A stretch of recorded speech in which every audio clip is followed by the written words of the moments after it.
live from the R&D Center in Concord, North Carolina. Actually, we're at Rowdy World HQ because it's time for today's Rowdy.com Big Three. I'm Buzz Cutler, sitting next to Buck Fever. It's the all-penalty edition of the Rowdy.com Big... What was that? That was getting a whooping. Yeah, Clint Bowyer and the number 33 team did get a whooping. NASCAR says they were 1/16th of an inch too high. How much is 1/16th of an inch? It's about 15 pieces of paper stacked on top of one another.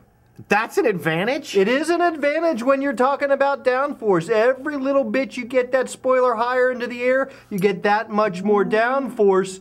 NASCAR slapped the 33 team with big-time penalties, 150 points, plus Shane Wilson can't come anywhere near the car for the next 6 races.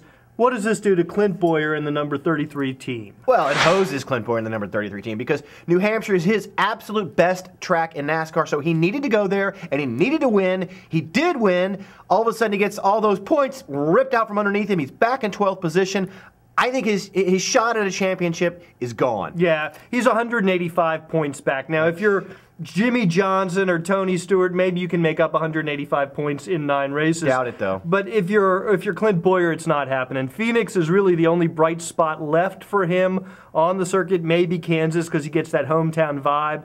But he's not going to make up 185 points in 9 races. He goes from the penthouse to the outhouse in a big one fell swoop. The other thing is the guy that you would think might take over for Shane Wilson as the car chief. Well, he's suspended for 6 races as well. Let's move on to issue number 2. Another issue surrounding this whole story is Richard Childress's statement that, 1, why would we take a cheater car to New Hampshire when NASCAR told us we were close to being out of tolerance at Richmond and they were going to be keeping an eye out? And 2, what happened is the wrecker bumped us when he was pushing us to victory lane, and that's what knocked us out of tolerance. Okay, on the one hand, RC says they told us they were going to check our car out after New Hampshire, so why would we bring cheater gear if we knew they were going to check it?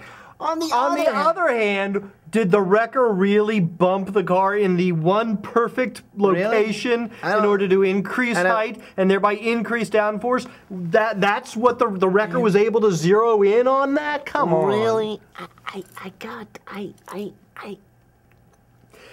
Not buying it, not buying it. Here's the thing. I'm not saying that Richard Childress Racing cheated, but they bent the rules. They were going for it.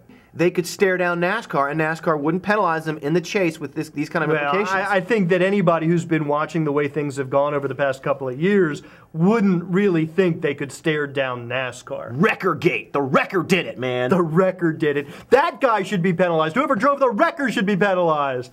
Issue number 3. What do you think this might do to RCR in general? Is there a ripple effect that's going to affect the 29 and is going to affect the 31? I don't think really. I mean, I would say that they're going to go back and look at their cars and go, holy crap, this better not be like Clint's car. One would hope. That's definitely what they're going to do. But these are professionals. I don't think it's going to get them down in the mouth or make them not try hard or hurt them. I think it might actually fire up Kevin Harvick and Jeff Burton. Well, it's not like Kevin Harvick needs any help in getting fired up. One bad car will do that. But, you know, Clint Bowyer said after his New Hampshire win that this is going to light the fire under the team as a whole. This is going to help motivate the entire RCR organization. Hey, a win helps everybody. You know, it didn't just help my team have confidence. It fueled the fire for my teammates. They know that I just won a race, and I'm telling you, it doesn't matter who you are or how good a teammate you are. When you see a teammate win in your equipment, it pisses you off, and you want to go out and you know, perform at that level just like he did. It did, you know, Jeff and I when Kevin won. Obviously, you know, teamwork is key to success, but at the end of the day, that's fuel for the fires. It's for them, you know, every bit as much as it is for me. You know, is that sort of feel-good story, I don't know. has that been deflated, and is that going to affect the team? But here's the other thing. RCR has been the story of the year. They came off a really bad year to really become the strongest team on the circuit in 2010.